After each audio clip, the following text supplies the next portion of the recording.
तो वहीं प्रधानमंत्री नरेंद्र मोदी की जो नॉर्वे यात्रा है वो कई मायनों में बेहद ही खास होने जा रही है, क्योंकि उनकी इस यात्रा को लेकर व्यवसाय जगत से जुड़े लोगों में भी अच्छा खासा उत्साह देखने को मिल रहा है। और इन्हीं मुद्दों को लेकर डीएनवी समूह के भारत, श्रीलंका और बांग्लादेश के कंट्री चेयर अमित मित्तल ने डीडी न्यूज के साथ खास बातचीत की है, वो भी आपको सुनाते हैं।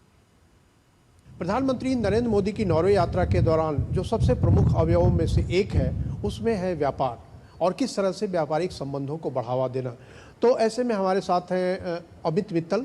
सबसे पहले ये बताएं कि जो प्रधानमंत्री नरेंद्र मोदी की यात्रा हो रही है उसमें अगर नॉर्वे के साथ भारत को व्यापारिक संबंध बनाना हो तो उसमें क्या चीज़ें हैं जो भारत को जरूर करनी चाहिए?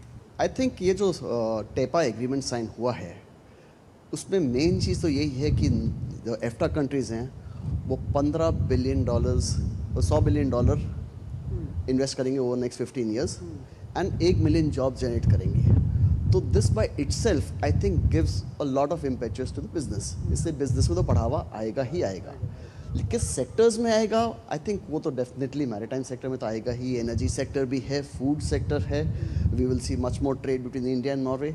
लेकिन जो इंडिया की तरफ से मेरे ख्याल से सबसे ज़्यादा इंडियंस पे इम्पैक्ट पड़ेगा वो है opening up of services to these countries. Norway के जो व्यवसायी हैं जिसमें कि आपकी भी कंपनी शामिल है, भारत में कितनी रुचि ले रही है? हमारे भी 1000 से ज़्यादा एम्प्लॉयज़ हैं इंडिया में, 8 सिटी में हम काम करते हैं एंड ये तो बढ़ेगा ही।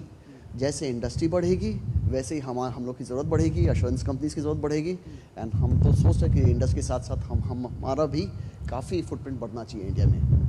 भारत और नॉर्वे के बीच में व्यापारिक जो संबंध है उन संबंधों में बहुत सारी संभावनाएं हैं और दोनों देशों को इन संभावनाओं के लिए प्रयास काफ़ी करने चाहिए।